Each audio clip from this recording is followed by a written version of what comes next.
નમસ્કાર મિત્રો. મિત્રો હું છું ડૉક્ટર મહેશ દાફડા. મિત્રો એજ્યુકેશન ટચ નામની આપણી આ ઘર આંગણાની યુટ્યુબ ચેનલમાં આપ સૌ મિત્રોનું હાર્દિક સ્વાગત કરું છું. મિત્રો આ ચેનલના માધ્યમથી જે વિદ્યાર્થીઓ સ્પર્ધાત્મક પરીક્ષાની તૈયારી કરે છે એવા વિદ્યાર્થીઓ માટે આ ચેનલ ઉપર 1111 જેટલા ઇંગ્લિશ વ્યાકરણના વિડીયો અવેલેબલ છે. જે વિદ્યાર્થીઓ રાત દિવસ સ્પર્ધાત્મક પરીક્ષાની તૈયારી કરે છે એવા વિદ્યાર્થીઓ સુધી આ અંગ્રેજી વ્યાકરણના વિડીયો પહોંચાડી આપ પણ એક યજ્ઞ કાર્યના સહભાગી બનશો તેવી હું આપની પાસે અપેક્ષા રાખું છું. મિત્રો આ ચેનલના માધ્યમથી કરંટ અફેર્સ એટલે કે તાજેતરની ઘટનાઓ એનો આજે 221મો આ એપિસોડ આપતા હું ખરેખર ખૂબ જ આનંદ અનુભવું છું. મિત્રો આજે કરંટ અફેર્સ એ સ્પર્ધાત્મક પરીક્ષાનો એક જ્યારે ભાગ બની ગયો છે ત્યારે વિદ્યાર્થીઓ સુધી જે ખૂબ જ મહેનત કરે છે એવા વિદ્યાર્થીઓ સુધી આ એપિસોડ પહોંચાડી આપ એક સારા કાર્યના સહભાગી બનશો તેવી પણ હું આપની પાસે અપેક્ષા રાખું છું. મિત્રો આ ચેનલના માધ્યમથી ભારત દેશની આઝાદીમાં જે નરબંકાઓએ પોતાના જીવની આહુતિ આપી છે તેવા શૂરવીરોને યાદ કરવાનો એક ઉપક્રમ બની રહ્યો છે. સ્વાતંત્ર્ય સંગ્રામના શૂરવીરોની ગૌરવગાથા એવા શીર્ષક હેઠળ આ જ ચેનલ ઉપર દર શનિવારે એક એપિસોડ મૂકવામાં આવે છે. મિત્રો આવા નરબંકાઓ આવી વીરાંગનાઓની એ શૌર્ય કથાને વધુમાં વધુ લોકો સુધી પહોંચાડી અને મા ભારતીનું ઋણ અદા કરવાનો એક પ્રયાસ કરશો તેવી હું આપણી પાસે અપેક્ષા રાખું છું. દર શનિવારે આ જ ચેનલ ઉપરથી આવા સ્વાતંત્ર્ય સંગ્રામના શૂરવીરોની કથાને પ્રસ્તુત કરવાનો એક નાનકડો પ્રયાસ પ્રસ્તુત અહીંયા કરવામાં આવે છે. તો મિત્રો વધુ વધુ લોકો સુધી એ શૌર્ય ગાથાને પહોંચાડવા આપ સૌને ખાસ નમ્ર વિનંતી છે. મિત્રો અહીંયા જે હું સમાચાર પ્રસ્તુત કરું છું એ સમાચાર મારા અભ્યાસ અને મારા વાંચનની મર્યાદાને અનુરૂપ હોય છે. સંભવ છે આપને કોઈ ક્ષતિ જણાય તો ચોક્કસપણે કોઈ ઓથેન્ટિક ન્યૂઝપેપરનો અભ્યાસ પણ અવશ્ય કરી લેશો. દોસ્તો સમાચારમાં એક નજર નાખીએ તો તાજેતરમાં જ વેણુ શ્રીનિવાસનને CII ગુણવત્તા રત્ન પુરસ્કાર 2025થી સન્માનિત કરવામાં આવેલ છે. આપણે તેમને ખૂબ સારી શુભકામનાઓ પાઠવીએ છીએ.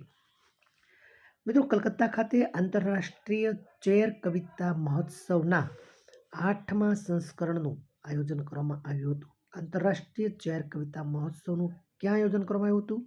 કલકત્તા ખાતે. કેટલામું સંસ્કરણ હતું? 8મું સંસ્કરણનું આયોજન કરવામાં આવ્યું હતું. મિત્રો તાજેતરમાં જ મુંબઈ ખાતે એશિયાઈ બીજ કોંગ્રેસ 2025નું ઉદ્ઘાટન કરવામાં આવ્યું હતું. એશિયાઈ બીજ કોંગ્રેસ 2025નું ઉદ્ઘાટન કયા શહેરમાં કરવામાં આવ્યું હતું? તો કે મુંબઈ શહેરમાં કરવામાં આવ્યું હતું.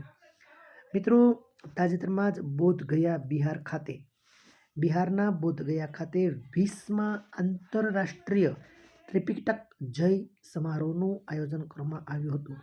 ખાસ યાદ રાખજો મિત્રો, બોધગયા બિહાર ખાતે 20મા આંતરરાષ્ટ્રીય ત્રિપિટક જય મહોત્સવનું આયોજન કરવામાં આવ્યું હતું. મિત્રો તાજેતરમાં જ ફ્રાન્સના શેવલિયર પુરસ્કારથી સન્માનિત કરવામાં આવેલા હતા. ખાસ યાદ રાખજો મિત્રો, થોટા-થરાનીને ફ્રાન્સના શેવલિયર પુરસ્કારથી સન્માનિત કરવામાં આવેલા છે. મિત્રો તાજેતરમાં જ મધ્યપ્રદેશ રાજ્યને આંતરરાષ્ટ્રીય ગીતા મહોત્સવ 2025ના ભાગીદાર રાજ્ય બનાવેલ છે. મધ્યપ્રદેશ રાજ્યને આંતરરાષ્ટ્રીય ગીતા મહોત્સવ 2025ના ભાગીદાર રાજ્ય બનાવેલ છે. મિત્રો તાજેતરમાં જ વડાપ્રધાન શ્રી નરેન્દ્ર મોદીએ તામિલનાડુના કોઇમ્બતુર ખાતે દક્ષિણ ભારત પ્રાકૃતિક કૃષિ શિખર સંમેલનનું ઉદ્ઘાટન કરવામાં આવ્યું હતું. વડાપ્રધાન શ્રી નરેન્દ્ર મોદીએ તમિલનાડુના કોઇમ્બતુર ખાતે દક્ષિણ ભારત પ્રાકૃતિક કૃષિ શિખર સંમેલનનું ઉદ્ઘાટન કરેલ છે. ખાસ યાદ રાખજો મિત્રો તાજેતરમાં જ મધ્યપ્રદેશના પન્ના હીરાને મધ્યપ્રદેશનો ખૂબ જ પ્રચલિત હીરો એટલે પન્ના હીરાને GI ટેગ આપવામાં આવેલ છે.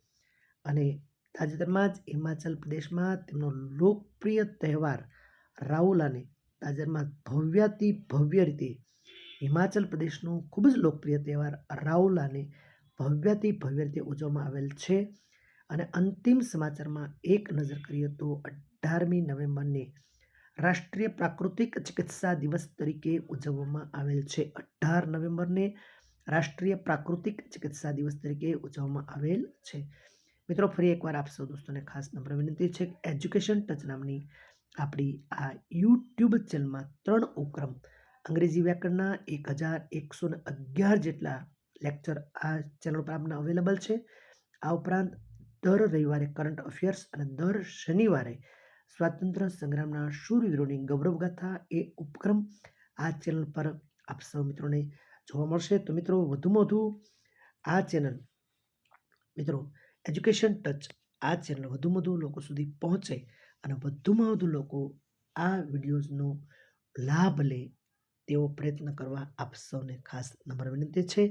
ચાલો મિત્રો, ફરી પાછા મળશું આવતા રવિવારે. ત્યાં સુધી ભારત માતા કી જય.